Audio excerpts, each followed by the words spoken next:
Hello guys, welcome to our channel future civil. अब हम ESC के प्रीवियस ईयर क्वेश्चन की एक सीरीज़ शुरू करने जा रहे हैं, जिसमें आपको सारे सब्जेक्ट के ईएससी के प्रीवियस ईयर क्वेश्चन के सॉल्यूशन मिलेंगे। तो अगर आप हमारे चैनल के साथ जुड़ना चाहते हैं तो हमारे चैनल को सब्सक्राइब कर लें और सब्सक्राइब ज़्यादा से ज़्यादा उसमें करें, ताकि हमें भी मोटिवेशन मिले कि हम आपकी सारे सब्जेक्ट की theory classes plus MCQ question previous year IAS के ला सकें। Thank you. तो चलो हम स्टार्ट कर सकते हैं क्वेश्चन नंबर 1 से।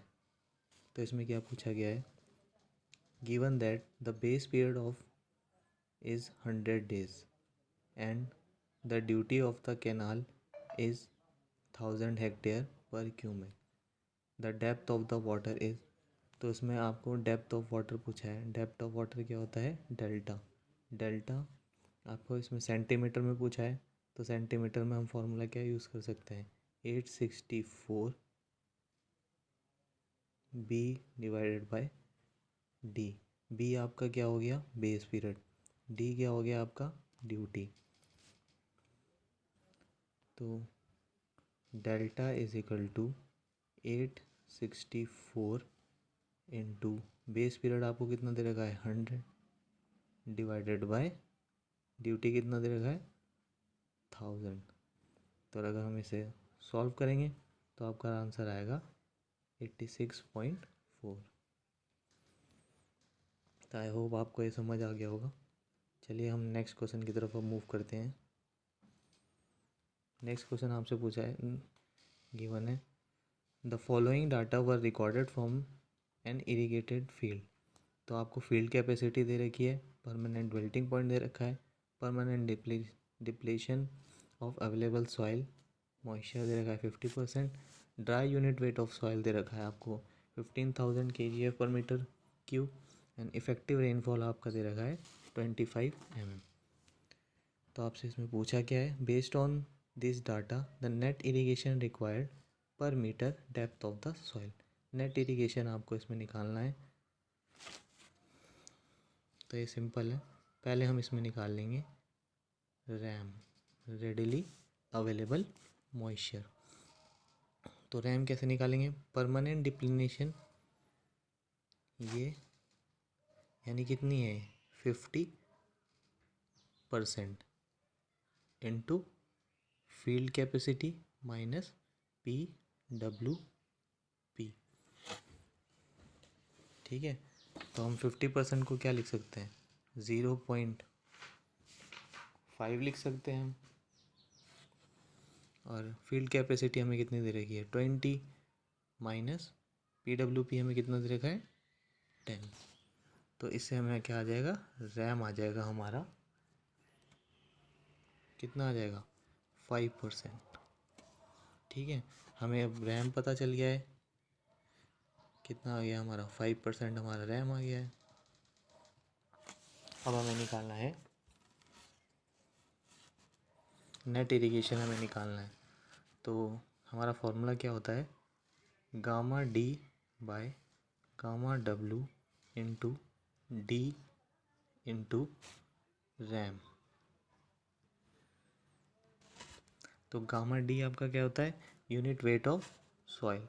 तो यूनिट वेट ऑफ सॉइल कितना दे रखा है हमें 1500 डिवाइडेड बाय गामा डब्ल्यू कितना है 1000।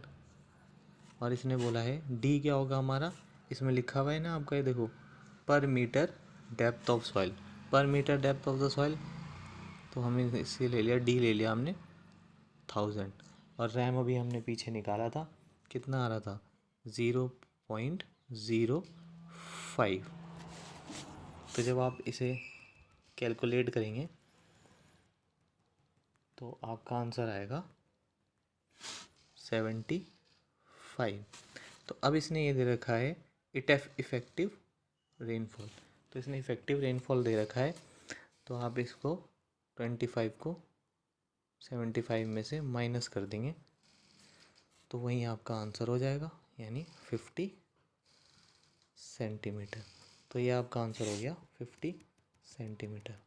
ठीक है, किसी को कोई डाउट, इसमें डाउट होना ही नहीं चाहिए, वैसे बहुत सिंपल क्वेश्चन है। अब हमारी थ्योरी वाली क्लास देखिए तो आपको समझ आ जाएगा। चलिए फिर हम थर्ड क्वेश्चन की तरफ मूव करते हैं। The duty is an expression of एसेशन दे रखा है। The duty is an expression of the irrigation capacity of a unit volume of water. ठीक है, हाँ ड्यूटी क्या होता है, hectare per cumec, hectare per cumec होता है। वही इसने बोल रखा है कि duty is an expression of irrigation capacity of unit volume of water. ये तो ठीक है, बिल्कुल ठीक है। सेकंड रीज़न इसने क्या दे रखा है, duty at the head of the distributary canal will be less than that the head of a water course and more than the head of a canal. ठीक है, तो ये भी इसने सही बोल रखा है, क्योंकि क्या होता है, फ्रॉम फील्ड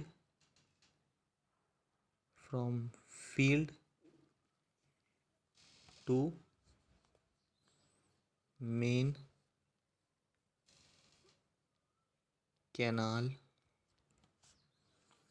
ड्यूटी क्या होती है, ड्यूटी डिक्रीज। ये अब हमारी थ्योरी वाली क्लास देखेंगे तो आपको पूरा समझ आएगा। तो याद रखना, from field to main canal duty decrease and from main canal to field duty increase. तो ठीक है, इसका आंसर आपका आएगा B. Both A and B are the true but R is not the correct explanation of A. ठीक है, अब हम क्वेश्चन नंबर 4 की तरफ चलते हैं। इसमें आपको क्या दे रखा है, if the depth is 8.64 centimetre on a field over the base period हमें दे रखा है, तो हमसे क्या पूछा है, ड्यूटी। ठीक है, तो हमने एक रिलेशन निकाला था, delta equal to 8.64 B by D. ये डी है, ठीक है, बी बाय डी यानी ड्यूटी और ये बेस पीरियड। तो और इसमें हमें क्या पूछा है, इसने सेंटीमीटर में दे रखा है। तो सेंटीमीटर के लिए फॉर्मूला एक दिन में आपको बताया था, delta is equal to 864 B by D. तो इसमें क्या है, बेस पीरियड हमें दे रखा है, ये हमें दे रखा है 10 डेज, और ये ड्यूटी हमें दे रखा है, ड्यूटी हमें निकालना है, तो ये डी यहाँ आ जाएगा और 8.64 बी बाय, यानी बी कितनी वैल्यू है इसकी 10, बी की वैल्यू कितनी है 10 डिवाइडेड बाय 8.64। ठीक है, अगर हम इसे सॉल्व करेंगे तो हमारा आंसर क्या आएगा, 1000 हेक्टेयर पर मीटर क्यूब। तो आई होप आपको यहाँ तक तो क्वेश्चन नंबर 4 तक आपको कोई प्रॉब्लम नहीं होगी। आसानी क्वेश्चन थे। अगर सुबह आप हमारी थ्योरी क्लास वाली भी अटेंड करोगी तो आपको अच्छे से समझ आएगा। चलिए हम मूव करते हैं क्वेश्चन नंबर 5 की तरफ। हम 5 की तरफ हम मूव करते हैं। तो इसमें क्या दे रखा है आपको कि 10 मीटर क्यूब पर second of the water is delivered to the 32 hectare of the field for 4 hour. The soil probing after irrigation showed that 0.3 metre of water has been stored in a root zone. तो इसमें आपसे क्या पूछा है, water application efficiency. तो water application efficiency का formula क्या, आपका फॉर्मूला क्या होता है, water stored in root zone divided by water deliver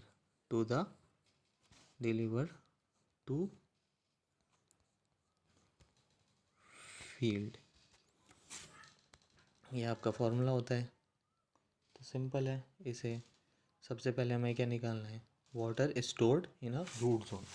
तो water stored in a root zone, तो आप क्या करेंगे, 0.3 इंटू 32 हेक्टेयर को हमें क्या मीटर में चेंज करने के लिए क्या करेंगे, 10⁴। तो ये आपकी वैल्यू आ जाएगी 9.6 इंटू 10⁴ मीटर क्यूब। ठीक है, अब हमें क्या निकालना है, total water supply to the ठीक है, टोटल वाटर सप्लाई अब हमें निकालना है। तो हम VS volume of water supply निकालेंगे। 10 metre cube of water supply हो रहा है कितने घंटे के लिए, 4 घंटे के लिए। इसको हमें सेकंड में अगर कन्वर्ट करना है तो 3600। तो ये आपका आंसर आ जाएगा 1.44 के अप्रॉक्स इंटू 10⁵ ये भी आपका किस में होगा, मीटर क्यूब में। तो अभी मैंने वाटर एप्लीकेशन एफिशिएंसी का आपको क्या फॉर्मूला बताया था, water apply to the root zone divided by water deliver. तो हम इसे सिंपल एफिशिएंसी को इसे VR डिवाइड बाय VS, तो अगर हम पुट करेंगे 9.6 इंटू 10⁴ डिवाइडेड बाय 1.44 इंटू 10⁴, तो हमारा आंसर लगभग आ जाएगा 66.67%।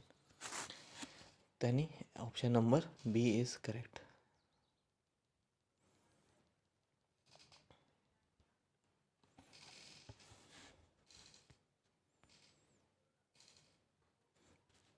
अब हम मूव करते हैं क्वेश्चन नंबर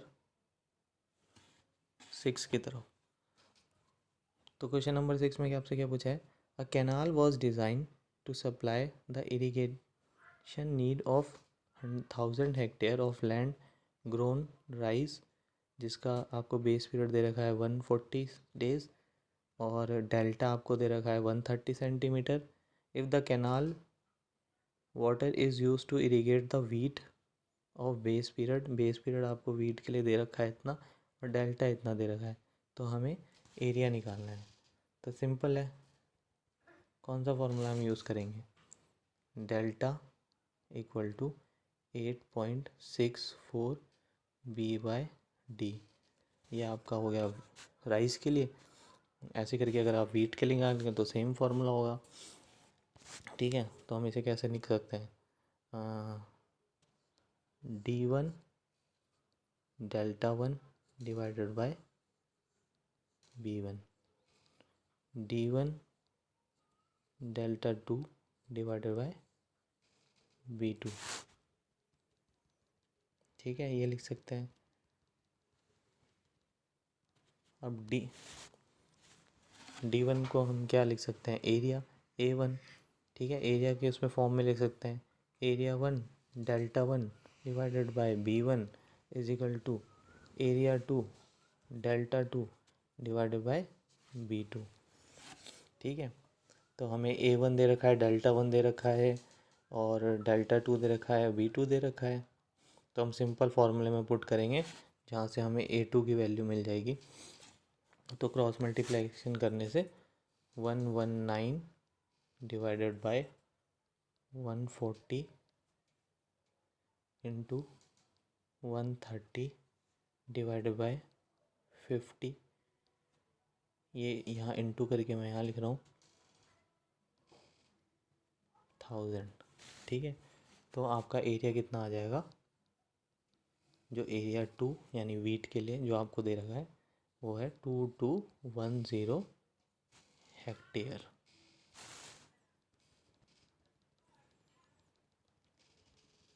2210 हेक्टेयर आपका आंसर आ गया। अब 7th वाला हम करते हैं। 7th वाले में क्या देगा आपका क्वेश्चन, पढ़िए। Sprinkler method of irrigation has a higher water application efficiency. ठीक है, सही कह रहा है। जो स्प्रिंकलर आपको पता होगा, जैसे हम खेतों में ये ऐसे करके लगा देते हैं पाइप, यहाँ से वाटर आता है आपका, ठीक है, और फिर ये ऐसे ऐसे करके राउंड करके घूमता है और चारों तरफ ये पानी ऐसे ऐसे फेंकता है। तो ठीक है, सही कह रहा है कि वाटर एप्लीकेशन एफिशिएंसी ज़्यादा होती है क्योंकि इसमें लॉसेस थोड़े कम होते हैं। ठीक है, फिर क्या दूसरा पॉइंट क्या कह रहा है, रीज़न क्या कह रहा है, sprinkle system cause less interference in cultivation and other farming operation. तो ये रुकावटें तो पैदा करता ही है, रुकावट तो काफ़ी पैदा करता है, पर इसमें कह रहा है लेस, कम पैदा करता है, तो वो गलत हो गया। तो ऐसे करके इसमें स्टेटमेंट सेकंड गलत हो गई, स्टेटमेंट फर्स्ट इज राइट। तो इसका आंसर क्या होगा, सी। अब हम बात करते हैं 8th की, क्वेश्चन नंबर 8 की। Acidic soil are reclaimed by, reclaimed का मतलब क्या होता है, उसे ना कृषि योग्य बनाना, कृषि योग्य, खेती के योग्य बनाना। ठीक है, जो एसिडिक सॉइल होती है। देखो सॉइल में आपके क्या प्रेजेंट रहता है, सॉल्ट वगैरह अगर प्रेजेंट रहेंगे तो सॉल्ट आपके क्या हो जाएंगे, क्या एल्कलाइन हो जाएगा, मतलब एल्कलाइन सॉइल हो जाएगी। तो जो एल्कलाइन आपकी सॉइल होगी वो क्या होगी, वो प्लांट के ग्रोथ में या किसी भी चीज़ के ग्रोथ में हेल्पफुल नहीं होगी। तो उसको हमें खेती के लायक बनाना है, तो उसके बहुत सारे मेथड होते हैं। जैसे मेथड नंबर 1 होता है लीचिंग, लीचिंग। सेकंड होता है क्रॉप रोटेशन, क्रॉप रोटेशन।